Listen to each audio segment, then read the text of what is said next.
At my daughter's birthday, my ex-wife showed up with my brother. They're engaged now. My family welcomed them with open arms. My daughter cried, so I left and took every college fund dollar I'd set aside for my nibblings. They can ask Uncle Dad. Hey Reddit, never thought I'd be posting here, but after what happened at my daughter's birthday party last weekend, I need to get this off my chest and figure out if I'm the asshole everyone's claiming I am. I'm 37 male, divorced for 3 years from my ex-wife Claire, 35 female. We have one daughter together, Emma, who just turned 10. The divorce was brutal, not because of custody battles or asset division, but because of how it happened.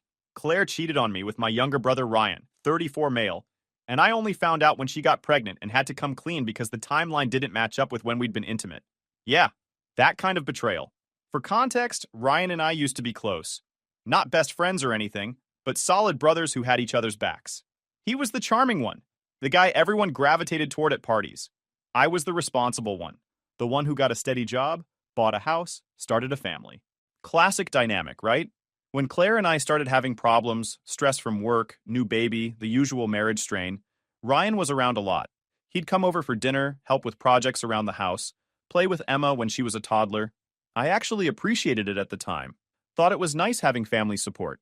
Turns out he was supporting my wife right into bed. The affair lasted about 8 months before Claire's stomach bug turned into morning sickness. She tried to pass the baby off as mine initially, but I'm not an idiot. We hadn't been intimate in months because of the stress and arguments.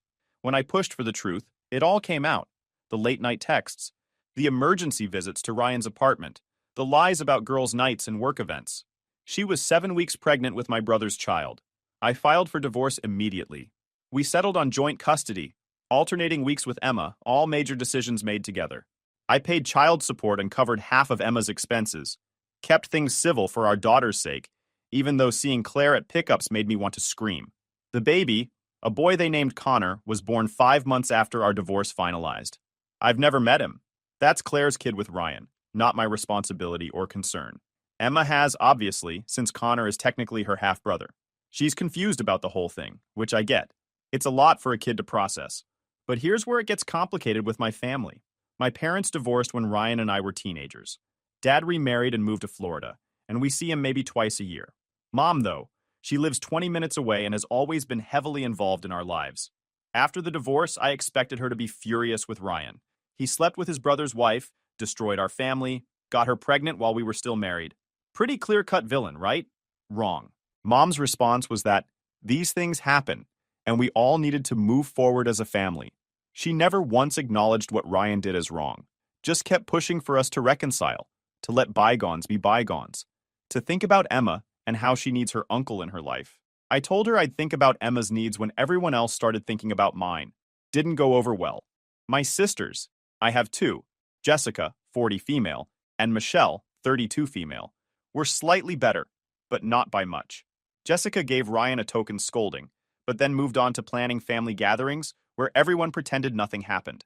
Michelle actually told me I was holding a grudge and needed to work on forgiveness for my own mental health. Both my sisters have kids. Jessica has 3, Tyler, 15 male, Sophia, 12 female, and Liam, 8 male. Michelle has 2, Olivia, 6 female, and Noah, 4 male. 5 nibblings total that I've always been close with. I'm the cool uncle who takes them to baseball games, helps with science projects, remembers their birthdays with actual thoughtful gifts instead of generic gift cards. And here's the part that's relevant. I've been funding 529 college savings accounts for all 5 of them since they were born. For those who don't know, a 529 is a tax-advantaged savings plan for education expenses. I set one up for each nibbling shortly after they were born and have been contributing $200 per month per kid for years. Tyler's account has about $38,000 in it. Sophia's has around $30,000. The younger kids have less, but it adds up. Combined, I've put roughly $120,000 into these accounts over the years. My sisters know about these accounts. It's not a secret. I've mentioned them during family discussions about college planning, talked about investment strategies, even showed Jessica the statements once when she asked how they worked. They appreciate it, or at least they did, and have thanked me multiple times for being so generous with their kids' futures. I never set one up for Connor. Why would I? He's not my nephew. He's my ex-wife's child with my brother, the brother who destroyed my marriage. Now let's get to last weekend. Emma's birthday party was supposed to be simple. Small gathering at my house. Just close family and a couple of her school friends. I spent days planning it, getting her favorite foods, decorating the backyard with her current obsession, some anime I don't fully understand but pretend to care about, and making sure everything would be perfect for her. My sisters confirmed they'd be there with the kids. Mom said she was coming. Dad RSVP'd no because Florida. All pretty standard. What wasn't standard was Claire and Ryan showing up together. I was in the kitchen grabbing more ice when the doorbell rang around 2 p.m. Emma ran to get it, and I heard her excited voice calling, "Mommy!" from the front door. Made sense. Claire and I had agreed she could stop by briefly to give Emma her present and say happy birthday, even though it was my custody week. But then I heard a second voice. A male voice I recognized immediately. I walked into the living room to find Claire and Ryan standing in my entryway, together. Claire was holding a wrapped present, and Ryan had his arm around her waist. That's when I noticed it. A diamond ring on Claire's left hand that definitely wasn't there during last week's pickup. "Surprise," Claire said, her voice way too cheerful. "We wanted to tell Emma together. We're engaged." Emma's face fell, completely crumpled. This kid who'd been bouncing off the walls with excitement 30 seconds ago suddenly looked like someone had kicked her puppy. Her eyes filled with tears, and she looked at me with this expression of complete betrayal and confusion. I was frozen. Literally couldn't move or speak for a few seconds, while my brain processed what was happening. My ex-wife and my brother, at my daughter's birthday party, announcing their engagement, in my house. That's when Mom came up behind me. I didn't even know she'd arrived. "Oh, how wonderful!" she exclaimed, pushing past me to hug both of them. "Congratulations!" "Emma, isn't this exciting? Your mom and Uncle Ryan are getting married." Emma burst into tears and ran upstairs. I found my voice. "What the hell are you doing here, Ryan?" He had the audacity to look hurt. "It's Emma's birthday. We wanted to celebrate as a family and share our good news. Get out." "Come on, man. Get out." Claire stepped forward.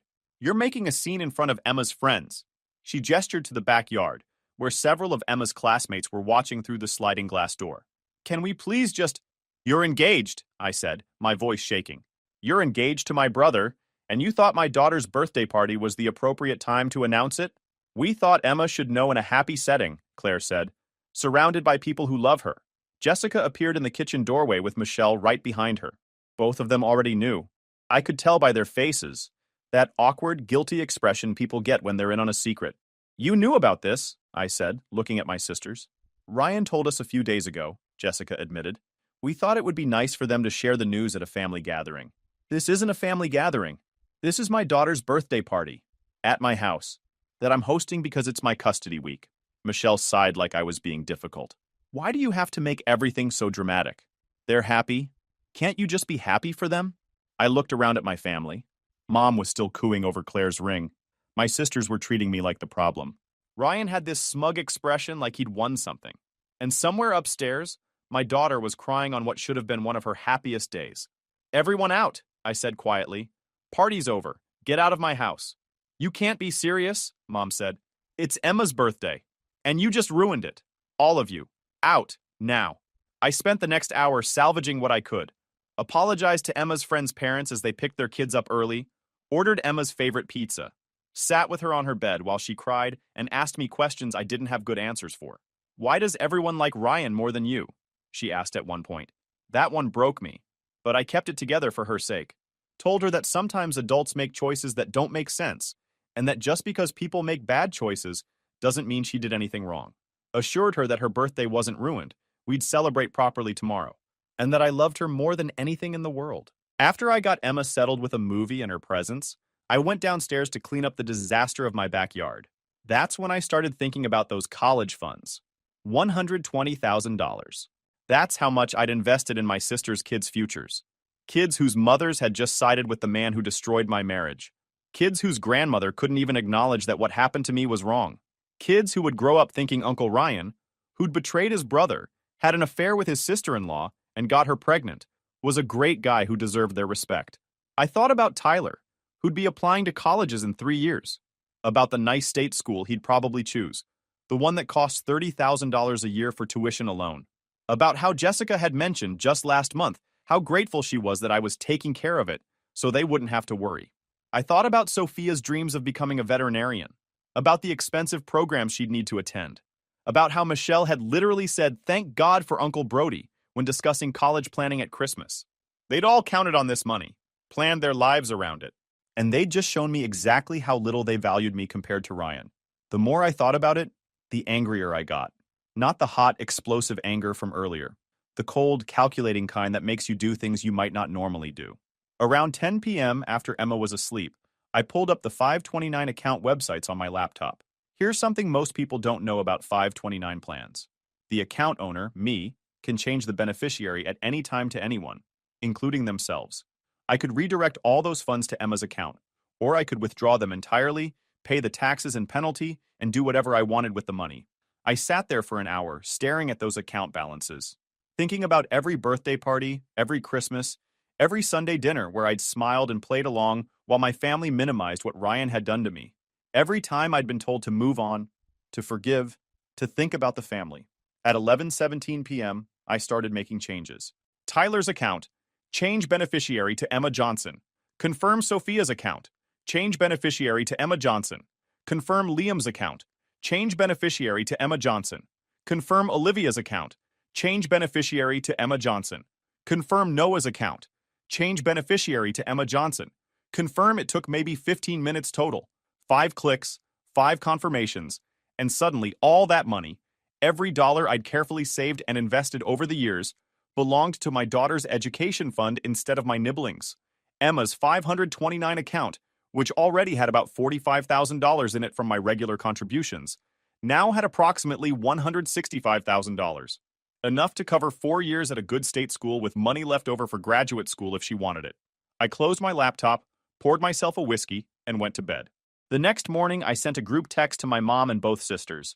After yesterday's events, I've decided to redirect the college funds I'd set up for Tyler, Sophia, Liam, Olivia, and Noah. All 5 accounts have been moved to Emma's 529. Going forward, if your kids need college money, they can ask Uncle Dad. Then I turned off my phone and took Emma to breakfast. The fallout was immediate and nuclear. By the time I turned my phone back on around 2 p.m., I had 47 missed calls and 89 text messages. Most from Jessica and Michelle, but several from Mom and even a few from Claire and Ryan. Apparently, this was somehow their business now. Jessica's text started reasonable and deteriorated rapidly. Please call me. We need to talk about this. Brody, that money is for Tyler's education. You can't just take it away. Do you have any idea how this affects our college planning? Tyler's counting on that money. You're being vindictive and cruel to children who did nothing to you. Call me right now. Michelle's were similar, but more dramatic. I can't believe you do this to Olivia and Noah. They're 4 and 6. This is financial abuse. You're punishing children for adult problems. Mom is devastated. How could you do this to her? You need to fix this immediately, or I'm getting a lawyer. That last one made me laugh. A lawyer for what? They weren't account holders. They had no legal claim to money I'd voluntarily contributed to accounts I owned and controlled. But sure, waste your money on a lawyer who'll tell you the same thing. Mom's messages were predictably guilt-focused. Those babies are counting on you. How can you take away their futures? This isn't who you are, Brody. You're better than this. Please reconsider. Do it for the kids, if not for your sisters. Ryan feels terrible about what happened yesterday.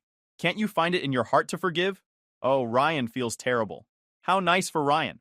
But the texts from Claire and Ryan? Those were special. Claire, this is incredibly immature. Emma told me what you did, and she's confused about why you'd hurt her cousins. You're teaching her that revenge is acceptable. Ryan, we need to have an adult conversation about this. What you're doing affects the whole family. Ryan, I get that you're angry, but taking money from kids?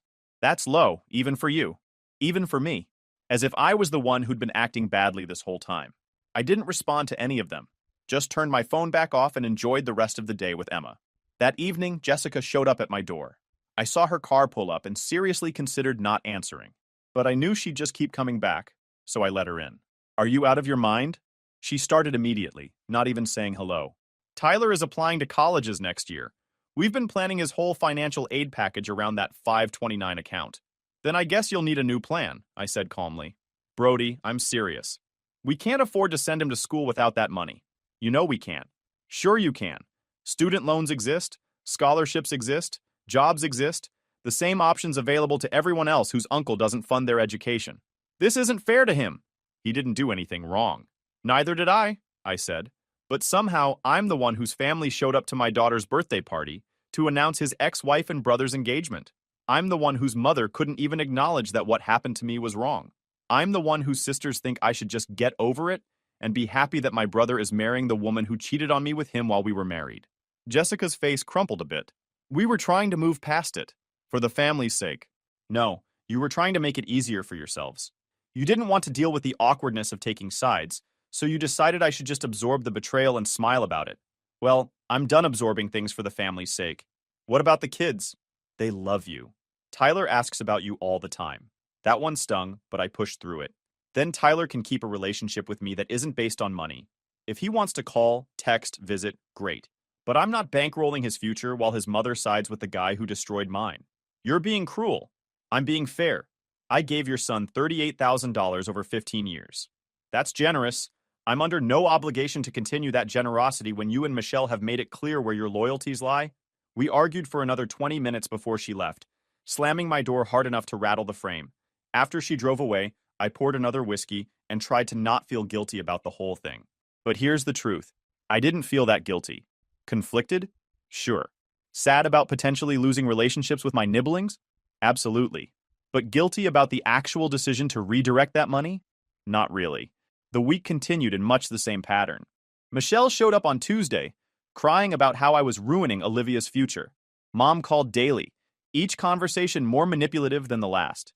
Even my dad, who I barely talked to, sent me an email suggesting I was overreacting and should think about the children. The children. Everyone kept talking about the children. Nobody mentioned my child.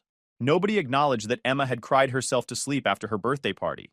Nobody seemed to care that she'd asked me, with tears streaming down her face, why her whole family liked her uncle better than her daddy. On Thursday, Ryan sent me a long text. This is what it said. I know I screwed up. I know what Claire and I did was wrong. But I love her, man. And we're trying to build a life together.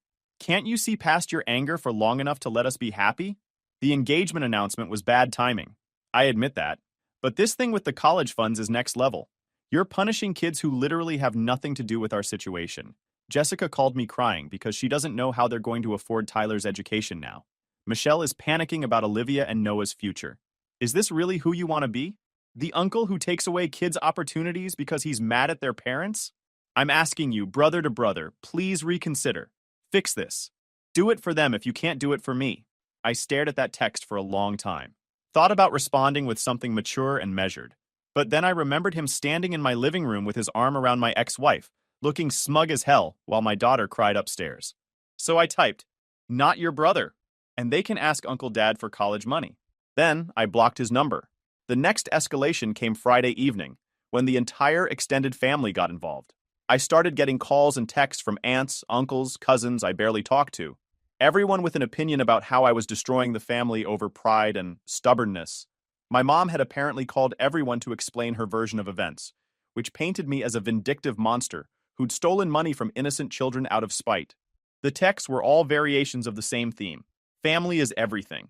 Don't let anger destroy these relationships. Those kids need you. Please reconsider. This isn't what your grandmother would have wanted.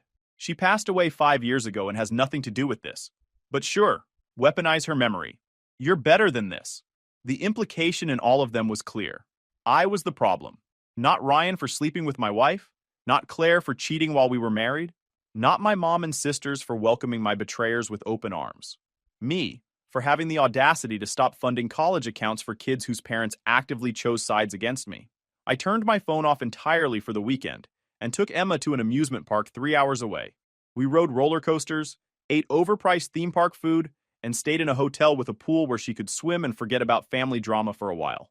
She didn't mention Ryan, Claire, or the birthday party once. We just had fun together, the way her birthday weekend should have been from the start. Sunday evening, when we got back home, I finally turned my phone on again. The messages had continued to pile up, but there was one that made me stop cold. It was from Tyler, my nephew, the 15-year-old whose college fund I'd just emptied. Uncle Brody, I don't really understand what's happening with everyone right now. Mom is really upset and won't tell me why. She keeps crying and arguing with Aunt Michelle on the phone. Did I do something wrong? Can we talk? My chest got tight reading that. Tyler was a good kid. Respectful, hardworking, genuinely kind to Emma when they hung out. He didn't deserve to be caught in the middle of this. I texted him back. You didn't do anything wrong. There's some adult stuff happening right now that's complicated. Nothing to do with you. If you want to hang out sometime, just you and me, I'd like that. He responded immediately. Okay, that sounds good. I miss hanging out with you. Miss you too, buddy. And that was it. A simple human conversation that reminded me these kids, my nibblings, were real people with feelings who didn't ask to be part of this mess. But here's the thing. Feeling bad for them didn't change the fundamental issue. Their mothers had chosen to support Ryan and Claire. Their grandmother had chosen to prioritize avoiding awkwardness over acknowledging my pain. The entire family structure had aligned against me, and I was supposed to just keep paying for the privilege of being disrespected. I was done with that. On Monday, I got a call from an unknown number. Usually I don't answer those, but something made me pick up. Mr. Johnson? This is Patricia Reynolds. I'm an attorney representing Jessica and Michelle Johnson in a family matter. Oh, for fuck's sake. They'd actually gotten a lawyer. Okay, I said carefully. My clients are concerned about certain financial accounts that they believe were set up for the benefit of their children. They've asked me to discuss the possibility of resolving this matter without litigation. The 529 accounts belong to me, I said. I'm the account owner. I can designate whoever I want as beneficiary, which I did, my daughter. There's no legal issue here. I understand your position, Mr. Johnson. However, my clients believe there was an implied agreement that these funds would be used for their children's education. They've made financial decisions based on that assumption. Implied agreement? I almost laughed. I was generous with my money. That generosity wasn't a contract. And when my family decided to side with my ex-wife and my brother, who had an affair during my marriage, my generosity ended. That's not illegal. There was a pause. I see. Would you be willing to meet with my clients to discuss a compromise? No. Tell your clients they wasted their money hiring you. I hung up and immediately called my own lawyer, the one who'd handled my divorce. Explained the situation. He laughed. They don't have a case, he confirmed. Those are your accounts, your contributions, your decision on beneficiaries. Unless they can prove some kind of written agreement, which I'm guessing they can't, they've got nothing. Let them waste their money on legal fees if they want. That's what I thought. Thanks. The next few days were quieter. The lawyer thing seemed to have scared everyone off, or maybe they just exhausted their ammunition. Either way, my phone stopped blowing up quite as much. I focused on work, on Emma, on trying to build a life that didn't revolve around managing other people's feelings about my boundaries. Emma asked about the college funds one evening while we were making dinner together. Mom said you took money away from Tyler and Sophia and everyone, she said quietly, not looking at me while she stirred the pasta sauce. That's not exactly right, I said carefully. I moved the money I'd been saving for them into your college account instead. So you'll have more money for school when you're older. But they don't have money now? They have the same amount they had before I started contributing. Which is to say, their parents will need to save for their college like most parents do. Mom said it was mean. I turned off the stove and crouched down so I was at Emma's eye level. Do you remember how you felt at your birthday party? When Mommy and Uncle Ryan made their announcement? She nodded, her eyes getting a little watery. How did that feel? Bad. Really bad. Like everyone was happy about something that made me sad. That's how I felt too. And that's how I've felt a lot around our family lately. Like everyone's happy about things that make me sad, and nobody cares. So I decided I needed to make some changes to take care of myself and you. Does that make sense? She thought about it. I guess so. But I still feel bad for Tyler. He's always nice to me. I feel bad for Tyler too, I admitted. But that doesn't mean I was wrong to make the decision I made. Sometimes grown-up decisions are complicated. She nodded and went back to stirring the sauce. Crisis averted for now. The real turning point came 2 weeks later at Mom's house. She'd called and asked, practically begged, for me to come to Sunday dinner. Said we needed to work this out as a family, and that she couldn't stand seeing everyone torn apart like this. I almost said no, but something made me agree. Maybe I wanted closure. Maybe I wanted to see if anyone would actually acknowledge what they'd done. I showed up alone. Emma was with Claire that weekend, which was probably for the best. Everyone was already there when I arrived. Jessica and her family, Michelle and hers, Mom, and yeah, Ryan and Claire with baby Connor. Of course they were invited. Wouldn't be a family dinner without the homewreckers, right? The atmosphere was immediately tense. Tyler gave me an awkward wave from across the room. The younger kids didn't seem to notice anything was wrong, running around and playing like normal. The adults all looked uncomfortable. Mom gathered everyone in the living room and launched into what was clearly a prepared speech about family, forgiveness, and moving forward. She talked about how she couldn't stand seeing her children estranged, about how life was too short for grudges, about how Connor was part of our family now, and we all needed to accept that. I let her finish. Then I looked around at all of them. I have one question, I said, and I want someone to answer it honestly. What Ryan did, sleeping with my wife while we were married, getting her pregnant, lying to me for months, was that wrong? Silence. Come on, I pressed. Simple question. Was what he did wrong? More silence. People shifted in their seats, looked at each other, looked away from me. Finally, Jessica spoke up. It's not that simple. Yes, it is. Was it wrong? Yes or no? People make mistakes, Michelle offered. That's not an answer. Ryan cleared his throat. Look, I've apologized. No, you haven't. Not once. You've never apologized to me. You've explained. You've justified. You've asked me to move on. But you've never actually said, I'm sorry for what I did to you. He looked genuinely surprised. I thought we were past all that. You thought I'd just get over it? My brother sleeping with my wife? I shook my head. And none of you, not one single person in this room, has ever acknowledged how fucked up that is. You all just wanted me to forgive and forget so you wouldn't have to deal with the awkwardness. Language? Mom said automatically. No, I'm done with this. You want to know why I pulled those college funds? This is why. Because my daughter cried at her own birthday party, and everyone's response was to tell me I was overreacting. Because my family chose a cheater and a betrayer over me, and then expected me to keep paying for the privilege of being disrespected. I stood up. I came here thinking maybe someone would finally get it. But you don't. You never will. So here's how this is going to work. Emma and I are done with family dinners. We're done with holidays. We're done pretending this is functional. If you want a relationship with my daughter, it'll be on my terms, scheduled around her needs, without Ryan or Claire present. Take it or leave it. You can't dictate who we spend time with, Jessica said. You're right. I can't. But I can dictate who Emma and I spend time with. And I choose not to spend it with people who think what happened to me is less important than avoiding uncomfortable conversations. I walked out before anyone could respond. That was 3 weeks ago. Since then, I've gotten a few texts from Jessica and Michelle, half-hearted attempts at reconciliation that mostly amounted to, can't we just move past this? I haven't responded. Tyler texts me occasionally. We're going to grab lunch next week, just the two of us. I'll probably help him with his college applications regardless of everything else, because he's a good kid who doesn't deserve to suffer for his parents' choices. But that's my decision to make, not something owed or expected. Emma seems lighter without the constant family stress. She's seeing a therapist to help process everything. The divorce, the engagement, the family dynamics. The therapist says she's doing well overall, just needs support working through feelings of divided loyalty. As for the money, Emma's college fund is robust. She'll be able to go to any school she gets into without worrying about debt. That feels good. That feels like I'm taking care of my actual responsibilities instead of everyone else's. My sisters have stopped threatening lawsuits, probably because their lawyer told them what mine told me. Mom calls once a week or so, leaving voicemails about how much she misses me, how she hopes I'll reconsider, how family is everything. I don't call back. Ryan and Claire got married last week. Civil ceremony at the courthouse. I know because Emma told me about it after her weekend with Claire. She said it was fine, and that Connor cried through the whole thing.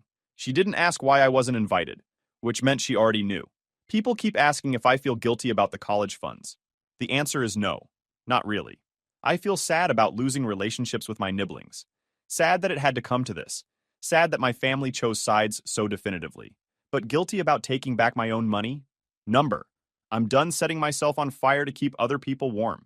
I'm done being the dependable one who absorbs everyone's bad behavior without complaint. I'm done sacrificing my dignity so my family can avoid awkward conversations. They can ask Uncle Dad for college money. They can ask Uncle Dad to host their birthday parties. They can ask Uncle Dad to be the bigger person. Because I'm done. Edit. Since people are asking, yes, Emma knows the full story in age-appropriate terms. No, Claire doesn't know about the funds being moved yet because it's none of her business. Yes, my lawyer confirmed this was completely legal. And no, I'm not changing my mind. Edit 2. To everyone saying I'm punishing innocent kids, those kids still have two parents who can provide for them. They have grandparents, aunts, uncles. They'll be fine. My generosity was a gift, not an obligation. When someone treats you like garbage, you're allowed to stop giving them gifts. That's not punishment. That's consequences. YouTube just dropped this new hype feature. If you're hooked on this story, smash that hype button. It tells YouTube this video deserves to blow up, and it keeps even crazier stories coming your way.